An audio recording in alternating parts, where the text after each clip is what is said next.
Okay, this is a video I wasn't sure about making because it's really more suited to some of my other channels. However, it has interested me a long time to look at developments in science, look at developments in technology, specifically in the military. And I have noticed that the advent of laser technology has completely changed the ground in terms of how useful missiles are. Previously speaking, bombs from airplanes have basically made fortresses, battleships, even larger ships that use exclusively guns, such as cruisers, basically useless. People talk a lot about how tanks nowadays, despite how expensive they are, how well developed they are and advanced, they're basically sitting ducks for airplanes.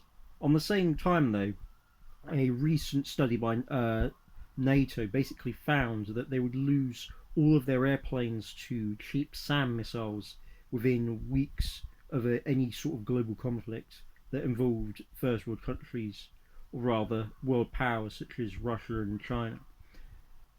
However, thinking logically speaking, with the advent of laser technology, you'd think that would no longer be the case, or rather, more specifically, that it would no longer be the case that battleships and fortresses would be useless.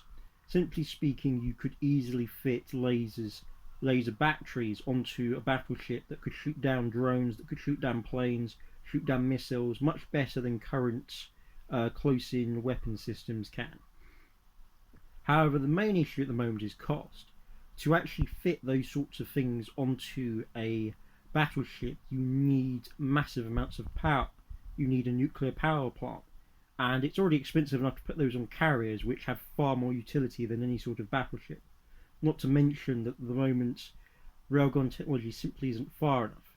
And even if you did try to put railguns, and we did have railguns that was working enough to put on a battleship to give it, 100 kilometers of range, that would allow it to be as useful as a carrier, or at least to some extent, then you would have the problem that your power systems would be competing between lasers to provide air protection and railguns to provide actual utility.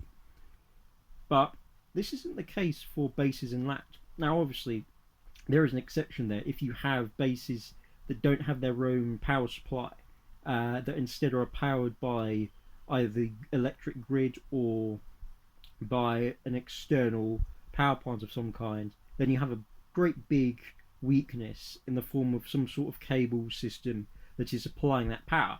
However, ignoring that, if America, for example, or the UK wanted to put massive anti-air lasers onto their military forces and start building up big walls and such, and defences that could take artillery fire and such, or small bombs, then it would basically mean that to get past those defences, their enemies would need massive amounts of missiles fired at once. So, say the current limit for most missile cruisers, for example, is in maybe a few hundred missiles that they can fire at once. Well, they can't generally fire them all at once as well, which makes it a little bit worse. In actuality speaking, you'd have to develop lots of very small missiles to get past the laser system, and such as the ones developed by Israel for anti-missile missiles that shoot down the missiles.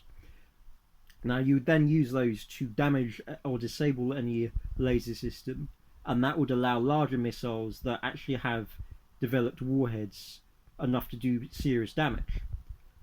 But so far as I can tell, there is no noticeable plans for doing that. Instead, they're focusing on putting them on ships, or even on trying to make them portable, which seems a bit inefficient.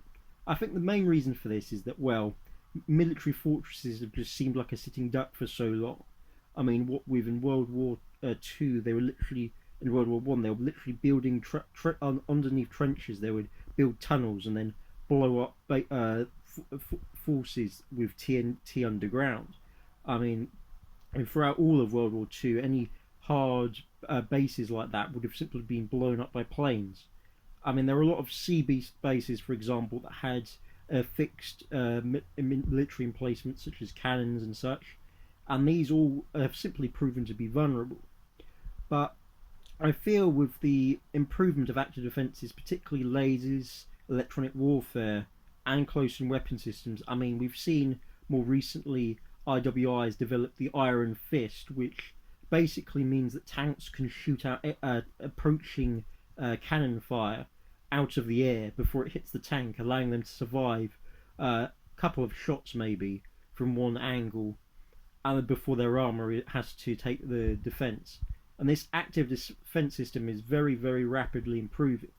I mean, we're at the point where, I mean, until where it was at the point where it could only stop missiles from RPGs and such, but now we're at the point where active defense systems can stop a armor piercing composites, fin stabilized darts, basically dart projectiles, which usually have been basically impossible to stop.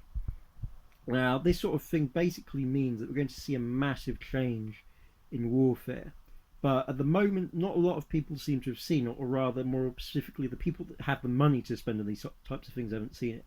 So it's very interesting to see.